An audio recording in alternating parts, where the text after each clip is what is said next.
এগৰাকী ২০০০ সন্তানৰ মাতৃ। মানুহে কৰোঁ বুলি ভাবিলে সকলো কাম কৰিব পাৰে, সকলো অসম্ভৱক সম্ভৱ কৰি তুলিব পাৰে। মনৰ দৃঢ়তাই আজৰি আনিব পাৰে সফলতাৰ ৰঙা সূৰ্য। বঞ্চনা, প্ৰবঞ্চনা, শোষণ আদি যিয়েই নকৰক কিয় মূৰ তুলি থিয় দিব পাৰে যদিহে আপুনি হাৰ নামানি আগবাঢ়ি গৈ থাকিব বিচাৰে। জীৱনৰ আহুকালবোৰ দেখি শুনি থমকি ৰোৱা বিধৰ যদি আপুনি নহয়, তেন্তে আপোনাক কোনেও ৰখাব নোৱাৰে, আপোনাক কোনেও হৰুৱাব নোৱাৰে। যি আপুনি বিচাৰিছে, যি আপুনি ইচ্ছা কৰিছে ঢুকি পাবলৈ। হয় প্ৰিয় দৰ্শক, আমি আজি কথা পাতিম এনে এগৰাকী নাৰীৰ বিষয়ে যিয়ে প্ৰতিষ্ঠা কৰিলে সমাজত এক অনন্য নাম, যিয়ে কেতিয়াও জীৱনত হাৰ মনা নাছিল। সমাজৰ বঞ্চনা, শোষণ, সমস্যা, কঠিনতাই তেওঁক স্পৰ্শ কৰিবলৈ গৈও যেন থমকি ৰ'ব লগা হৈছিল। ক'ব বিচাৰিছোঁ এগৰাকী নাৰীৰ কাহিনী, যিগৰাকী এগৰাকী মহীয়সী নাৰী, যিগৰাকী নাৰীয়ে কেৱল ত্যাগ কৰিব জানিছিল। তেওঁৰ মনত আছিল প্ৰবল ইচ্ছা শক্তি। ত্যাগ আৰু প্ৰবল ইচ্ছা শক্তিয়ে লৈ গৈছিল তেওঁক সফলতাৰ শিখৰলৈ। জীৱনে তেওঁক যেন কেতিয়াও সুখ নিদিওঁ বুলি প্ৰতিজ্ঞাবদ্ধ আছিল। জীৱনে তেওঁক দিছিল মাত্ৰ বঞ্চনা, লাঞ্ছনা, শাৰীৰিক মানসিক শোষণ আৰু অন্ধকাৰ নিৰাশা। সেয়া 1948 চনৰ কথা। 1948 চনৰ 14 নৱেম্বৰ অৰ্থাৎ শিশু দিৱসৰ দিনাই জন্ম হৈছিল সেই মহীয়সী নাৰীগৰাকীৰ। জন্মস্থান মহাৰাষ্ট্ৰৰ পুনে জিলাৰ এটা অতি দৰিদ্ৰ পৰিয়াল। দেউতাক আছিল এজন সাধাৰণ খেতিয়ক। ছোৱালীজনীৰ পঢ়া শুনাৰ প্ৰতি যথেষ্ট উৎসাহ আছিল। দেউতা, মই কেতিয়া স্কুললৈ যাম? মই কেতিয়া পঢ়িব পাৰিম? কণমানি ছোৱালীজনীয়ে সোধা প্ৰশ্নৰ উত্তৰ দেউতাকৰ ওচৰত একো নাছিল। দৰিদ্ৰতাই সেই ধাউতিক স্বীকৃতি দিয়া নাছিল। পঢ়া শুনা কৰাৰ সুবিধা আৰু পৰিৱেশ ঘৰত নাছিল। আৰু এটা কথা, ছোৱালী হৈ জন্ম লৈছ যেতিয়া পঢ়ি শুনিনো কি কৰিবি? ছোৱালীজনীৰ দেউতাকে কৈছিল, পঢ়া শুনাৰ সুবিধা আৰু পৰিৱেশতকৈ মাক দেউতাকৰ ছোৱালী এজনীয়ে যে পঢ়া শুনা কৰিব তাত কোনো অনুমতি নাছিল। ভাৰত স্বাধীন হোৱাৰ ঠিক পিছৰ সময়ছোৱাত বিশেষকৈ গাঁও এলেকাত মাক দেউতাকে ল'ৰা ছোৱালীৰ পঢ়া শুনাত যথেষ্ট কম গুৰুত্ব দিছিল, বা নাই দিয়া বুলি ক'লেও ভুল নহ'ব। বিশেষকৈ ছোৱালীৰ প্ৰতিটো একেবাৰেই নাছিল। সকলো সম্পৃক্ত মানসিকতাক আওকাণ কৰি, সকলো বাধা নেওচি তথাপি ছোৱালীজনীয়ে কিন্তু ৪ৰ্থ শ্ৰেণীলৈকে পঢ়া শুনা কৰিছিল। তাৰ পাছতেই আৰম্ভ হৈছিল জীৱনৰ মহা সংগ্ৰাম, য'ত তাই খোজ দিব নোৱাৰি আপোনা আপুনি জঁপিয়াই পৰিবলগীয়া হৈছিল। ঐ ছোৱালী, যাচোন পথাৰত গৰুকেইটা এৰাল দিয়া। দেউতাকৰ আদেশ অমান্য নকৰি পথাৰত গৰু ম'হ চৰোৱা আৰম্ভ কৰি প্ৰায় সকলো ঘৰুৱা দায়িত্ব পালন কৰিবলৈ লৈছিল তাই। কিন্তু মনৰ কোনোবা এটা কোণত পুহি ৰাখিছিল কিতাপ পঢ়াৰ দুৰ্বাৰ হেঁপাহ। সেয়েহে হৃদয়ৰ পৰা আঁতৰি যোৱা নাছিল কিতাপৰ প্ৰতি থকা আকৰ্ষণ। বুজক নুবুজক কিতাপ এখন দেখিলেই পঢ়িবলৈ চেষ্টা কৰিছিল তাই। এনেদৰে দিন গ'ল, বছৰ ভৰিল। ছোৱালীজনী ডাঙৰ হ'ল, 9 বছৰত ভৰি দিলে। তেনেতে আৰম্ভ হ'ল জীৱনৰ আন এক মহাসংগ্ৰাম, সেই সময়ৰ বাল্য বিবাহ। 10 বছৰ বয়সত অৰ্থাৎ সমনীয়াৰ লগত খেলি ফুৰি ৰং ধেমালি কৰি থকা ছোৱালীজনীক এগৰাকী 30 বছৰীয়া লোকৰ সৈতে বিয়া পাতি দিয়া হ'ল।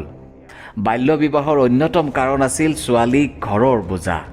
এই ধাৰণা আছিল বিশেষকৈ সমাজত সামাজিক আৰু অৰ্থনৈতিকভাৱে পিছপৰা এচাম শ্ৰেণীৰ মাজত। অনিচ্ছা স্বত্তেও 10 বছৰীয়া ছোৱালীজনীক বিয়া দিয়া হৈছিল এগৰাকী 30 বছৰীয়া লোকৰ লগত। সেই সময়ৰ সমাজ ব্যৱস্থাৰ বাবে সেই বিবাহ কোনো অস্বাভাৱিক নাছিল।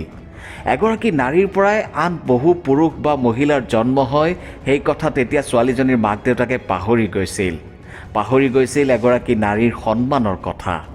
মনত ৰাখিছিল এয়াই যে ছোৱালীজনীক ঘৰৰ পৰা উলিয়াই দি তেওঁলোক যেন বোজামুক্ত হ'ল। পিতৃ মাতৃয়ে ছোৱালীজনীক বিয়া দি দায়িত্ব সামৰিলে আৰু তাই সোমাই পৰিল সাংসাৰিক জীৱনৰ জটিলতাত। 30 বছৰীয়া স্বামীৰ সৈতে ছোৱালীজনীৰ আৰম্ভ হ'ল এক জীৱন, আন এক মহাসংগ্ৰাম। মাক দেউতাকৰ পৰা পঢ়া শুনাৰ সুবিধা কণ নাপালে যদিও তাই কিন্তু আশাবাদী আছিল যে শহুৰৰ ঘৰখনে তাইক এই ক্ষেত্ৰত সহায় কৰিব। কিন্তু তাতো তাই পঢ়া শুনাক লৈ বহু সৰু বৰ ঘটনাৰ সন্মুখীন হ'বলগীয়া হ'ল। তাই ইয়াৰ বিৰুদ্ধে মাত মাতিছিল, থিয় দিব বিচাৰিছিল। কিন্তু নিজৰ স্বামীৰ লগতে শহুৰ শাহুৱে কঠোৰ হাতেৰে তাইৰ সেই মাত বন্ধ কৰিছিল। তাই আনকি গাঁৱৰ মহাজনৰ দ্বাৰা শোষিত মহিলাসকলৰ হৈ মাত মাতিছিল, প্ৰতিবাদ কৰিছিল। কাৰণ আনুষ্ঠানিক শিক্ষা সাং নকৰিলেও ছোৱালীজনী আছিল যুক্তিবাদী মনোভাৱৰ। কিন্তু তাই গম পোৱা নাছিল যে তাই কৰা প্ৰতিবাদৰ ফল তাইৰ বাবে কিমান ভয়ংকৰ হ'ব পাৰে। এদিন গাঁৱৰে এজন মহাজনে এটা মিছা উৰা বাতৰি প্ৰচাৰ কৰিলে যে ছোৱালীজনীৰ পেটত যি সন্তান আছে সেয়া তাইৰ স্বামীৰ নহয় আন কাৰোবাৰহে। এই কথা সহ্য কৰিব নোৱাৰি এটা সামান্য কথাতেই এটা প্ৰচণ্ড গোৰ মাৰি স্বামীয়ে ঘৰৰ পৰা বাহিৰ কৰি দিছিল ছোৱালীজনীক। সেই সময়ত তাই নিজৰ ভিতৰতে ধাৰণ কৰিছিল আন এটা জীৱনক।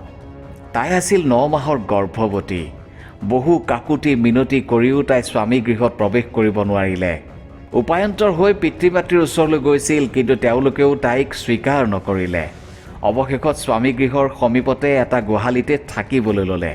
সেই গোহালিতে ছোৱালীজনীয়ে জন্ম দিলে এটি দেৱ শিশু। অকলে এটি শিশু জন্ম দিয়া সাধাৰণ কথা নাছিল। গৰ্ভ নাৰীডাল এটা শিলেৰে মৰিয়াই মৰিয়াই কাটিছিল তাই। তথাপি গ্ৰহণ কৰা নাছিল স্বামীৰ পৰিয়ালে। উপায়হীন হৈ কণমানি সন্তানক বুকুত বান্ধি লৈ কিশোৰজনীয়ে পদপথত ভৰি দিবলৈ বাধ্য হৈ পৰিল। ফুটপাথেই হৈ পৰিল তাইৰ ঘৰৰ ঠিকনা। জীৱনৰ প্ৰতিটো খোজতে প্ৰত্যাহ্বানৰ সন্মুখীন হোৱা ছোৱালীজনীৰ বাবে ফুটপাথো সুৰক্ষিত নাছিল। দেখিবলৈ ধুনীয়া আৰু মৰম লগা হোৱা বাবেই তাইৰ ওপৰত চকু পৰিছিল এডল নৰ পিশাচৰ, যিয়ে সদায় নিজৰ বিকৃত মানসিকতা পূৰণৰ বাবে উত্ৰাৱল হৈ থাকে। আনকি বহু অশালীন ইংগিতো পাইছিল তাই। সেয়েহে চূড়ান্ত নিৰাপত্তাহীনতাত ভুগিছিল তাই। ইমানতো কিন্তু তাই হাৰি যোৱা নাছিল। সদায় নিজৰ লগত সন্তানটিৰ কথা চিন্তা কৰি থাকিছিল। মানৱৰূপী দানৱ নৰপিশাচৰ পৰা হাত সাৰিবলৈ তাই সমিধান বিচাৰিছিল। আৰু এদিন এই মানুহৰূপী একাংশ দুৰ্বৃত্তৰ পৰা হাত সাৰিবলৈ তাই আশ্ৰয় হিচাপে বিচাৰি লৈছিল শ্মশান। কাৰণ শ্মশানলৈ সাধাৰণতে কোনো লোক যাবলৈ সাহ নকৰে।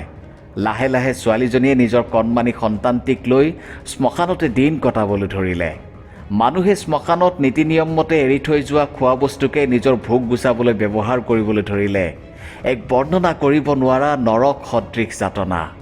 দিনটো মানুহৰ ঘৰে ঘৰে ৰেলৱে ষ্টেচনত ভিক্ষা মাগি ফুৰিছিল আৰু নিশা শ্মশানত কটাইছিল। এনেদৰে দিন পাৰ হৈছিল। তাইক তেনেকৈ শ্মশানত দেখি এটি দুটিকৈ অন্য অনাথ ভোকাতুৰ শিশু তাইৰ ওচৰ চাপি আহিছিল, তাইৰ কাষ চাপি আহিছিল। লাহে লাহে ছোৱালীজনীয়ে সিহঁতৰ কাৰণেও য'ৰ পৰা যেনেকৈ পাৰে খোৱা বোৱাৰ যোগান ধৰিবলৈ আৰম্ভ কৰিলে।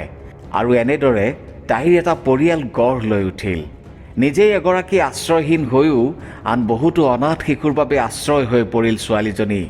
কিন্তু তাতেই শেষ নহ'ল তাইৰ জীৱনৰ পৰিক্ৰমা। লাহে লাহে পৰিয়াল আৰু ডাঙৰ হৈ গৈ থাকিল। আৰু আজি তেওঁক 2000 সন্তানৰ মাতৃ বুলি অভিহিত কৰা হয়। 2000 অনাথ ল'ৰা ছোৱালীয়ে জীৱনৰ যি পোহৰ দেখিছিল সেয়া আছিল সেই ছোৱালীজনীৰ পৰিচৰ্যাৰ ফল।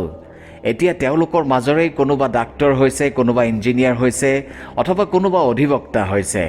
সেই ছোৱালীজনীৰ নাম হ'ল সিন্ধুতাই। সিন্ধুতাই চবকাল।